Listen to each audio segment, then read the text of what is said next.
मध्य प्रदेश के मुख्यमंत्री शिवराज सिंह चौहान ने प्रदेश की 1.25 करोड़ महिलाओं को एक बार फिर बड़ी सौगात दी है।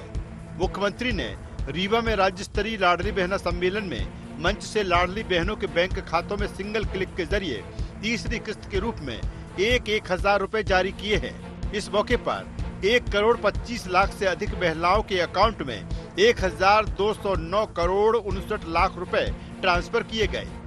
मुख्यमंत्री ने समारोह से 1,81,000 बैगा भारिया शहरी जनजाति महिलाओं को पोषण आहार के लिए उनके बैंक खातों में 18 करोड़ 16 लाख रुपए भी जारी किए। इस मौके पर सीएम शिवराज सिंह चौहान ने अपनी लाडली बहना योजना को अपने और सरकार के लिए बहनों के लिए समर्पण का परिणाम है, ये कहा। शिवराज ने लाडली बहना योजना को सोशल क्रांति करार दिया है। उन्होंने कहा कि ये योजना प्रदेश में सामाजिक क्रांति लाएगी। उन्होंने इसके साथ ही संकेत दिया कि वो रक्षाबंधन के पहले महिलाओं को राखी गिफ्ट के तौर पर कोई बड़ी सौगात देंगे। ये सामाजिक क्रांति है। बहनों की जिंदगी में ये पैसा खुशियां लेके आएगा। मेरी बहनों, मेरा संकल्प है, तुम्हारी आंखों में आंसू नहीं रहने दूंगा, तुम्हारे चेहरे पर मुस्कुराहट लेके आऊंगा। और इसलिए मैं तुम्हें तुम्हारा अधिकार दे रहा हूं। 30 तारीख को रक्षाबंधन है, राखी का त्योहार। इस बार राखी धूमधाम से मनानी है। 27 तारीख को इतवार के दिन राखी मेरे साथ मनाइए और उस राखी के दिन फिर भाई आपको कुछ ना कुछ उपहार देने का सोचेगा मेरी बहनों, ताकि तुम्हारी जिंदगी और बदले। माना जा रहा है कि वो कांग्रेस की नारी सम्मान योजना के मुकाबले सस्ते सिलेंडर की सौगात दे सकते हैं। नारी सम्मान योजना में कांग्रेस अपनी सरकार बनने पर महिलाओं को 1,500 रुपए हर माह और 500 रुपए में LPG सिलेंडर देने का वादा कर रही है। शिवराज इसके मुकाबले लाडली बहना योजना की राशि 3,000 करने का ऐलान कर चुके हैं।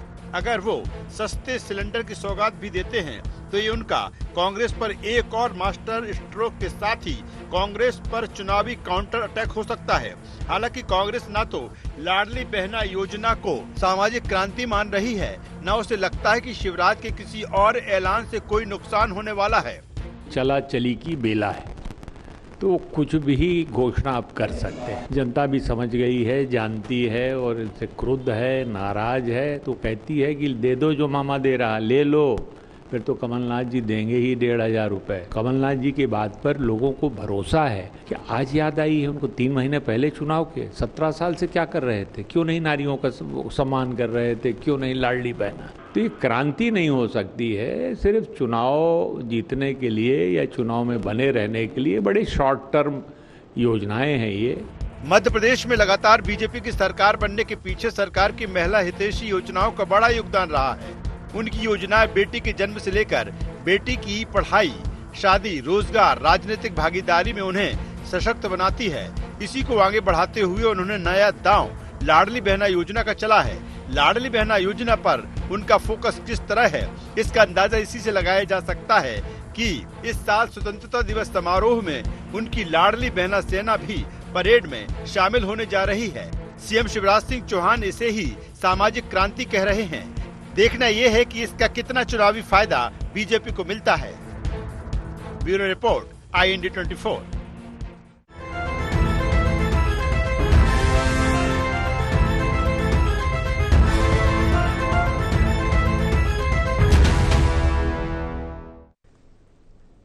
नमस्कार, IND एजेंडा शिव की सोशल क्रांति में आपका स्वागत है। मैं हूं आपके साथ नवीन पुरोहित। चर्चा को विस्तार देंगे, उसके पहले IND एजेंडा के मुख्य बिंदुओं की तरफ एक निगाह डालते हैं। क्या सचमुच सामाजिक क्रांति साबित हो पाएगी लाडली बहना योजना? 27 अगस्त को अब और कौन सा मास्टर स्ट्रोक चलने जा रहे हैं शिवराज? क्या कांग्रेस के सस्ते सिलेंडर के दांव को बेअसर करेंगे शिवराज? 2023 के चुनाव में किसे मिलेगा बहनों का आशीर्वाद? नमस्कार, इन्हीं सवालों के साथ चर्चा में आप सबका पुनः स्वागत है। मध्य प्रदेश में दोनों ही दल विभिन्न समुदायों के लिए विभिन्न सामाजिक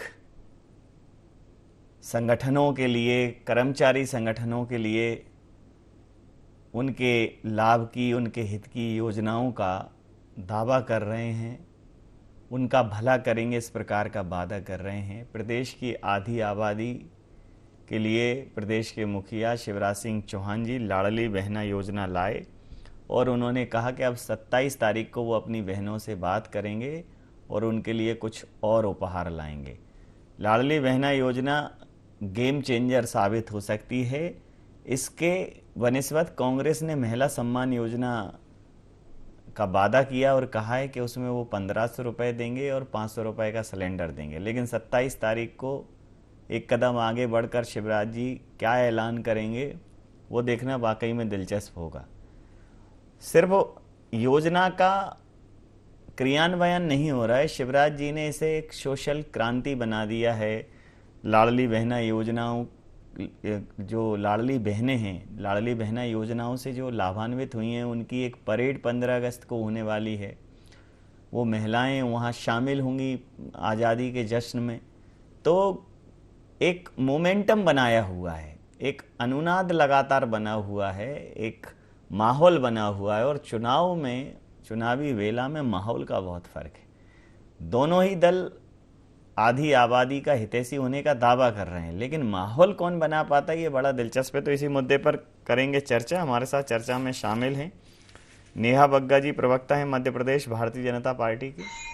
अपराजिता पांडे जी प्रवक्ता हैं मध्य प्रदेश कांग्रेस की। सुरेश शर्मा जी वरिष्ठ पत्रकार हमारे साथ हैं। तो अपराजिता जी, तीसरी किस्त जो है कल खाते में चली जाएगी, जून जुलाई अगस्त, और 27 अगस्त को फिर से शिवराज जी बहनों से चर्चा करेंगे, बात करेंगे, जगह जगह सम्मेलन कर रहे हैं। कांग्रेस कह रही है कि महिला वर्ग का भरोसा उठ चुका है। तो ये किस आधार पर कह रहे हैं? देखिए, सबसे पहले तो नवीन जी, सब महिलाएं बहनें समझती हैं कि चुनावी स्नेह क्या होता है। अगर 18, 19, 20 साल में आपको आज भी महिलाओं को ये कहना पड़े कि अब मैं आपके आंसू पोंछूंगा, अब मैं आपके सपने पूरा करूंगा, तो मुख्यमंत्री जी ने खुद मान लिया है कि वो पूरी तरीके से फेल रहे हैं महिलाओं के, बहनों के आंसू पोंछने में, उनके जीवन खुशियों से भर देने में। तो जो व्यक्ति आज हमारी मणिपुर की बहनों के लिए आज तक कुछ शब्द नहीं बोल पाए, हमारे महिला रेसलर्स के लिए उनके साथ नहीं खड़े हो पाए जब वो इतनी पीड़ित हैं और आरोपी का संरक्षण करने में हमेशा लगे रहे, तो उनके साथ मध्य प्रदेश की बहनों का विश्वास कभी हो ही नहीं सकता। आप आए दिन देख लीजिए आज मध्य प्रदेश की स्थिति क्या है। मुझे बहुत दुख होता है जब मैं ये कहती हूँ रीवा, कल ही जब आप देखते हैं रीवा में क्या वारदात हुई। आप हर जगह चली जाइए, कभी भी अखबार खोल लीजिए, आपको ये समझ में आ जाएगा कि मध्य प्रदेश में हमारी बहनें कितनी असुरक्षित हैं। सिर्फ 80% राशि सिर्फ एडवर्टाइजमेंट इश्तिहार में खर्च हो जाती है लाडली बहना की। तो आप सोचिए कि कितना काम करना चाहती है ये सरकार हमारी बहनों के लिए। आज मैं तो मुख्यमंत्री जी से ये भी पूछना चाहती हूँ, सरकारी कर्मचारियों की पत्नियों ने उन्हें एक खत लिखा कि क्या हम आपकी लाडली बहनें नहीं है, वेतन समय पे नहीं मिल पा रहा है। आज हर वर्ग इतना आक्रोशित है, दुखी है। आपने भी देखा होगा, हमने भी देखा किस प्रकार से आंगनवाड़ी महिलाएं, किस प्रकार से आज अपनी बातें सुनवाने के लिए भी, उनकी बातें सुनने के लिए भी कोई नहीं है। 3 महीने से उनको वेतन नहीं मिला। यह है आज मध्य प्रदेश की वास्तविकता। ढिंडोरी की बात कर लेते हैं। ढिंडोरी में बड़ी बड़ी बातें होती है मुख्यमंत्री कन्यादान योजना की, उसमें क्या दे दिया जाता है? फेक टीवी, नकली टीवी सेट, नकली गहने। सीएम हेल्पलाइन की हम बात करते हैं, सीएम हेल्पलाइन में हमने क्या देखा? शिकायतें आए दिन बढ़ती चली जा रही हैं, पर उनका कोई निवारण नहीं हो रहा।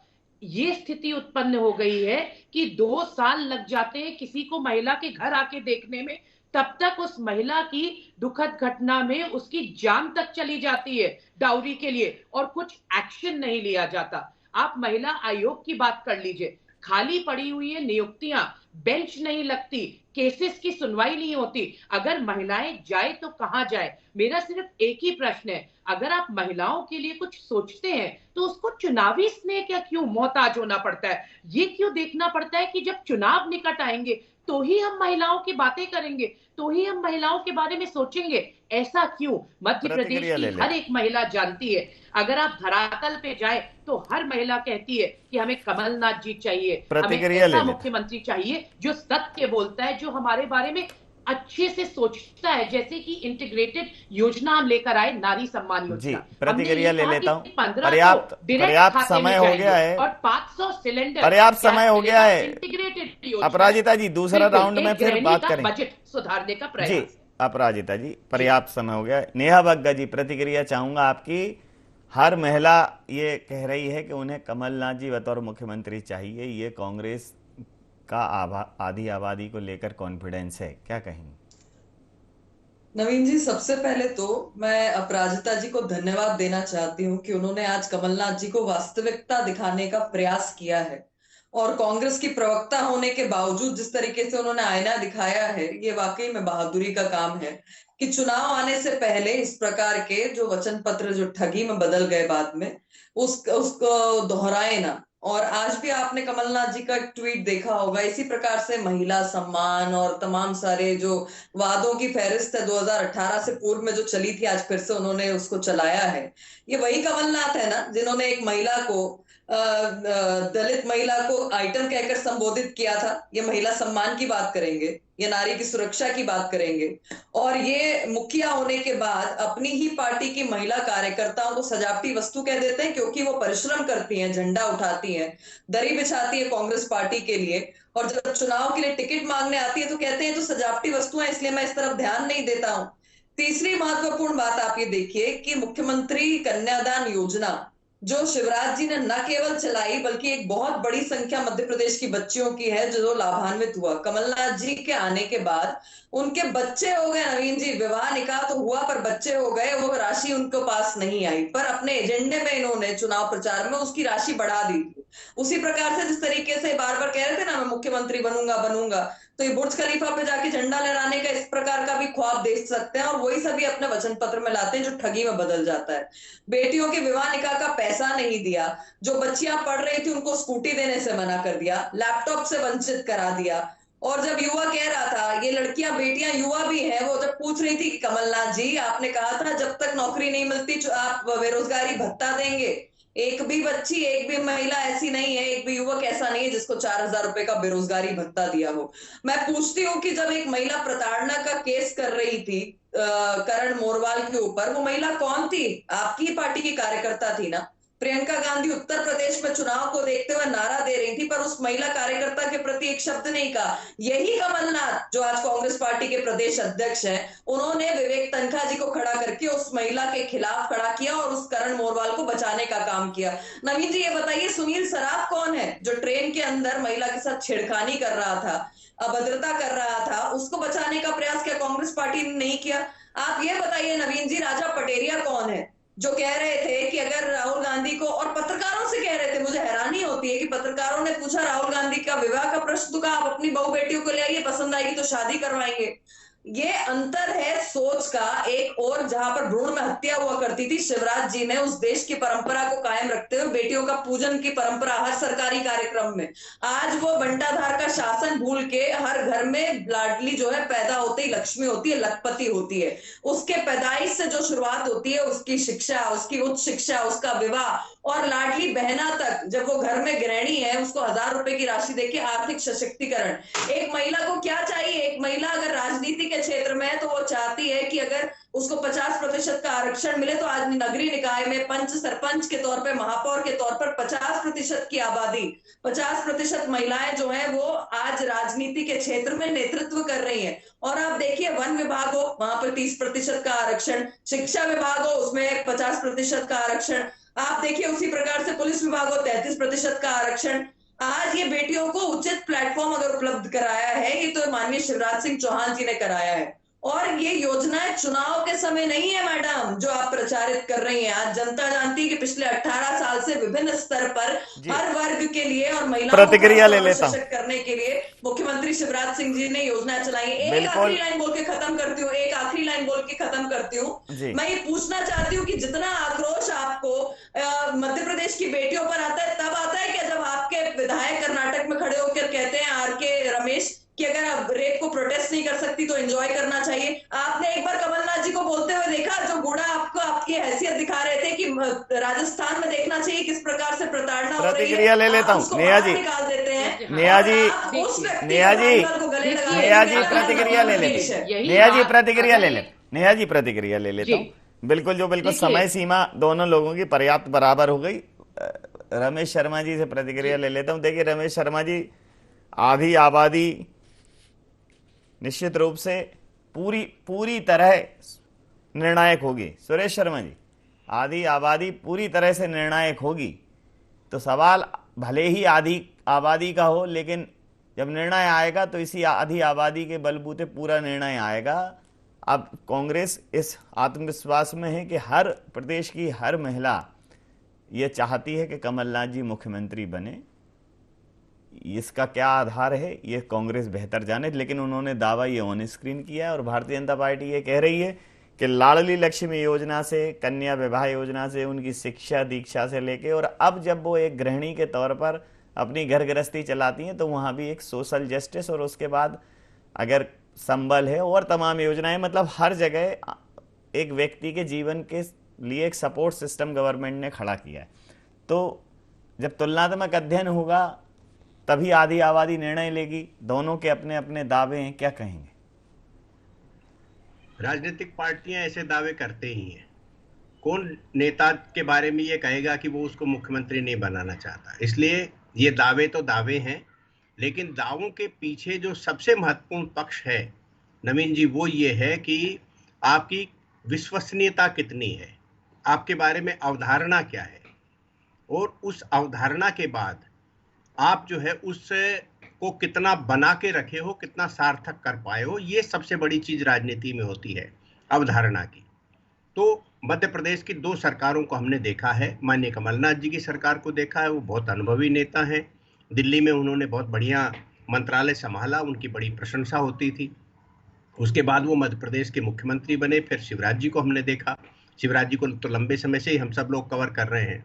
तो यदि राजनीतिक रूप से तुलनात्मक देखा जाए तो कमलनाथ जी नए चेहरे के रूप में मध्य प्रदेश में आए थे। उन्होंने किसान कर्ज माफी का एक बड़ा नारा दिया था जो आकर्षक था, और दोनों चीजें एकदम नई थी, क्योंकि पटवा जी के बाद किसी ने भी किसान कर्ज माफी का नारा नहीं दिया था। जब इतने 2 चमकदार चीजें एक साथ मिली और मध्य प्रदेश में हंग असेंबली बनी, यानी कि माननीय कमलनाथ जी जो अपने एक नए चेहरे के साथ मध्य प्रदेश की पॉलिटिक्स में आए थे, उसके बावजूद भी सदन में किसी भी राजनीतिक दल को बहुमत नहीं मिल पाया। केवल 5 सीटों का अंतर था, भाजपा पास खड़ी थी। तो इसलिए एक चीज तो ये है कि अब विश्वास किस पर है, एक बात। दूसरा पक्ष जो है, मैं जो समझ रहा हूं, मैं अपनी बात कह रहा हूं, वो ये है कि किसान कर्ज माफी की बात करने वाले माननीय कमलनाथ जी, किसानों की कर्ज माफी का जो पैमाना पलटा उन्होंने, वो उल्टा हो गया। एक व्यापारी होने के नाते, उद्योगपति होते के नाते उन्होंने एनपीए से शुरू किया और 10, 20, 25 हजार तक पहुंचे होंगे, 2 लाख वाले तक नहीं पहुंचे। यदि वो 2 लाख से करते तो मुझे लगता है विश्वसनीयता ज्यादा बनती, एक बात। दूसरी बात यह है, यदि मान लो शिवराज जी की तरफ देखते हैं तो अभी दोनों ही प्रवक्ताओं ने ये बात कही है कि योजनाएं सफल असफल हो सकती हैं, लेकिन सबसे पहले जन्म लेने वाली बच्ची की बात करिए, उनको लाडली लक्ष्मी के रूप में योजना दी। यदि वो अध्ययन के लिए जाती हैं, उनको स्कूटी की योजना सफल बनाई। उसके बाद विवाह के अंदर कन्यादान योजना बनाई, और अब विवाह के बाद लाडली लक्ष्मी योजना है। यानी कि हम चौथे क्रम पर खड़े हुए हैं, और चौथे क्रम में पहले के 3 क्रम पूरे हुए हैं। यदि विश्वास करने वाला प्रश्न आएगा तो निश्चित रूप से कौन क्या विश्वास करेगा, इसका आकलन जो है इन सब तथ्यों से समझ में आता है। मुझे नहीं मालूम सरकार किसकी बनने वाली है, किसकी नहीं बनने वाली। यदि सरकार बनने पर कभी चर्चा करेंगे तो मैं वो भी बताने की स्थिति में रहूंगा, लेकिन मैं ये मान करके चलता हूं कि इस समय विश्वसनीयता। अपराजिता जी कुछ कहना चाहती हैं? जी अपराजिता जी। जी, जनता तो तय कर चुकी है कि सरकार किसकी बनने वाली है। तो आप देखेंगे नहीं, कि जनता ही तय करती है। 2023 में भी जनता रिपीट जनता होगा ही तय करती है। 2018 का और कमलनाथ जी नहीं, मुख्यमंत्री बने। अपराजिता जी, मुझे जनता बहुत नवीन जनता जी ही तय करती है। अभी तक ऐसा नहीं है कि अभी तक जनता ने तय नहीं किया हो। अभी तक सरकारें बिल्कुल जिसकी जनता तो बनी तय है वो करेगी। जनता। आप धरातल पे उतर जाइए नवीन जी, सबको पता है यदि कि मान लो किसके जनता साथ तय कर जनता का चुकी है तो विश्वास मतदान है। कराने की अभी क्या जो जरूरत नेहा है? जी लाखों ने करोड़ों का स्पीच खर्चा दी यहाँ बचेगा। पर, वो भाई, जब इतनी जनता ने परे तय थी कर ही रखा है तो सच्चाई जनता की से बात कि अपराजिता हर जी एक कहेंगे। सुनिए मध्य प्रदेश की महिला नेहा सुन जी लीजिए से सुरेश जी, सुन कहेगी लीजिए। कि आज आपने हमारे हक की बात नहीं की। नेहा जी से मैं एक सीधा सवाल पूछती हूँ, ये बता दीजिए कि एनसीआरबी के डेटा रिकॉर्ड्स क्या कहते हैं। अभी एक क्राइम इन इंडिया रिपोर्ट आई, हाल ही में 10-15 दिन पहले की रिपोर्ट है, उसमें मध्य प्रदेश देश में सबसे आगे था महिला अत्याचार में। सबसे ज्यादा बच्चे जो गायब हुए वो मध्य प्रदेश में थे। ये लोकसभा में रिपोर्ट पेश की गई है, मैं नहीं कह रही हूं, कांग्रेस पार्टी नहीं कह रही है। और जो बच्चे गायब हुए उसमें 3 गुना लड़कियों की संख्या थी, वो बच्चे गायब हुए। अगर 18-20 साल में इतनी योजनाएं आई, इतनी काम हुए, तो आज भी महिलाएं इतनी असुरक्षित क्यों है हमारे प्रदेश में? इसका जवाब दीजिए। एक और चीज मुझे पूछनी है, अभी हाल ही में जो बजट आया था, चुनावी बजट इन लोगों ने पेश किया, उसमें भी महिला सुरक्षा पर एक भी प्रावधान नहीं था, एक भी प्रोविजन ऑन वुमेन सिक्योरिटी आप लेकर नहीं आए। ये है आपका असली चाल चरित्र और चेहरा जी, महिलाओं की पूछ तरफ। लेता हूं। कहते ये तो आप उन्हें लाडली बहने हैं, पर ना आप उन्हें रोजगार की अपॉर्चुनिटी दे पाए, ना रोजगार का सृजन कर पाए, ना मैं युवाओं की मदद प्रतिक्रिया कर ले पाए, लेता ना हूं। किसानों को सम्मान दे पाए, सेकंड ना राउंड महिलाओं को में सुरक्षा प्रतिक्रिया दे ले पाए। लेता हूं। और एक और नेहा चीज जी, नेहा, एक ही प्रश्न पर्याप्त है। इसी प्रश्न को नेहा जी जो प्रश्न नहीं, पूछा एक है। चीज नवीन जी, जी, बहुत बड़ी बड़ी बातें यहाँ पे हो रही थी। जी। 2 बहनों के साथ जिनका दुष्कर्म हुआ, उसमें मध्य प्रदेश में उसमें सीधा सीधा भारतीय जनता पार्टी के नेता आरोपी थे, उनके ऊपर क्या एक्शन लिया गया? आदिवासियों पे अत्याचार होता है, भाजपा के प्रतिक्रिया लोग ले शामिल लेता होते नेहा हैं। जी, महिलाओं प्रतिक्रिया पे ले ले। अत्याचार होता है, अपराजिता जी, भाजपा के प्रश्न लोग कहीं तो शामिल छोड़िए, होते हैं। कहीं तो किसानों पर अत्याचार होता है, कहीं तो भाजपा के रोकिए। लोग शामिल होते हैं। नवीन अपराजिता जी, जी, ये मुझे वास्तविकता है यार। अपराजिता जी मुझे जी, महिला होने के नाते कई बार बहुत अफसोस होता है जब वाटर बॉटरीज करने का प्रयास कांग्रेस पार्टी करती है। मैंने इसलिए पूर्व में पूछा था, अपराजिता जी एक बार तो कह देती हाँ महिला हूं, मुझे दुख हो रहा है कि कूड़ा को बाहर निकाल दिया और उस व्यक्ति को दिल से लगा के रखा है कांग्रेस पार्टी ने, धारीवाल, जो कहता है कि राजस्थान मर्दों का प्रदेश है इसलिए रेप यहाँ पर ज्यादा होते हैं। यही अंतर है मंशा में, क्योंकि वहां पर कांग्रेस का मुख्यमंत्री अशोक गहलोत जी विधानसभा में खड़े होकर कहते हैं कि 50% से अधिक केसेस जो है वो फर्जी आते हैं, फर्जी प्रकरण दर्ज कराती है महिलाएं रेप के। पर मध्य प्रदेश के मुख्यमंत्री शिवराज सिंह चौहान क्या करते हैं, वो उन बेटियों के साथ इस प्रकार के घृणित कृत्य करने वालों के खिलाफ फांसी का प्रावधान लेकर आते हैं। और आज 40 से ज्यादा ऐसे लोग हैं जिनको फांसी तक ले जाने का काम किया है, कोर्ट्स का अपना प्रकरण चल रहा है। अभी उसके बाद ये वहां से कहां पहुंच गई, वहां से ये रोजगार पर पहुंच गई। तो रोजगार के लिए अपराजिता जी मैं कहूंगी कि आप भी अध्ययन करिए कि जिन कमलनाथ की आप लोग छिंदवाड़ा मॉडल की बात करते हैं, 4 इंडस्ट्रीज बता दीजिए उन्होंने कौन सी लगाई। पर मैं छिंदवाड़ा की और मध्य प्रदेश की जनता को बताना चाहती हूँ कि 40 साल तक जो केंद्र की राजनीति में कमलनाथ रहे हैं, जो मध्य प्रदेश के 15 महीने मुख्यमंत्री रहे, जिनकी ब्रांडिंग बहुत जबरदस्त हुई, उनने मध्य प्रदेश में तो कुछ नहीं किया, पर हाँ अपने लिए उद्योग जरूर लगाए। एल्जो investment, Nakul securities, Bakul holding private limited, EMC project private limited, international management technology private limited, और उसके साथ में स्पन air private limited, century trading limited, शाखा प्रॉपर्टीज लिमिटेड। और जिस प्रकार से आपने गाजियाबाद में इन्होंने बिजनेस स्कूल्स खोले हैं, कॉलेजेस खोले हैं, मैं पूछती हूं कि मध्य प्रदेश ने, जिसने आपको लगातार सांसद बनाकर भेजा कमलनाथ जी, आपने नकुलनाथ, बकुलनाथ, कमलनाथ के नाम पर जमीन से लेकर आसमान तक, रिजॉर्ट से लेकर स्कूल की संस्थाओं तक आपने सब कुछ खोला, पर अपने लिए खोला। मध्य प्रदेश की जनता के लिए कुछ नहीं खोला, छिंदवाड़ा की जनता के लिए कुछ नहीं खोला, जिस मध्य प्रदेश के मुख्यमंत्री रहे उसके लिए कुछ नहीं खोला। तो ये अंतिम बहुत प्रतिक्रिया के स्पष्ट साथ दिखाता है कि यहाँ पर अगर शिवराज अंतिम जी प्रतिक्रिया के काम साथ करते हैं तो चर्चा प्रदेश समाप्त की जनता करूंगा। के लिए करते हैं। सुरेश जी, दावे वादे बहुत हैं, लेकिन कांग्रेस भी कह रही है कि धरातल पर उतरिए। मैं भी वही कह रहा हूं कि धरातल पर ही उतरिए, क्योंकि धरातल पर ही सत्यता का एहसास होता है। अच्छा जी, एक बात और है, मान लीजिए मीडिया धरातल पर भी उतर जाए तो मीडिया को वोट मिलना नहीं है।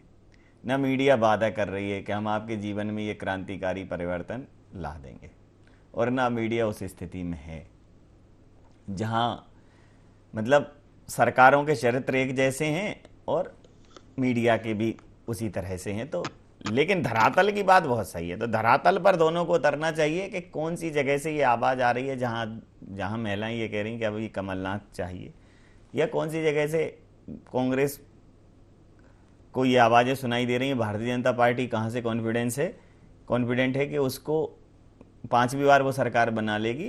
तो धरातल पर ही पता चलेगा, और धरातल पर सामान्यतः राजनीतिक दल उतर नहीं पाते। क्या कहेंगे? मैं पहले मीडिया के संबंध में जो आपने बोला है, मैं वहां से अपनी बात शुरू कर रहा हूं संक्षेप में। लोकतंत्र के चौथे हिस्से का पार्टनर है मीडिया, और ये बात सच है कि कुछ जो परिवर्तन आया है मीडिया में, इसके कारण उसकी हिस्सेदारी प्रभावित हुई है। हमें जन सरोकार की तरफ लौटना पड़ेगा, तो हम जो है उतने ही ताकतवर हैं जितने ये हैं, क्योंकि आज सबसे ज्यादा डरते हैं तो आपसे डरते हैं कोई भी। एक जी, बात। सर दूसरी बात मैं ये कहना चाह रहा हूं कि आज हमारी 2 नेत्री मेरे लिए दोनों बेटियों जैसी हैं।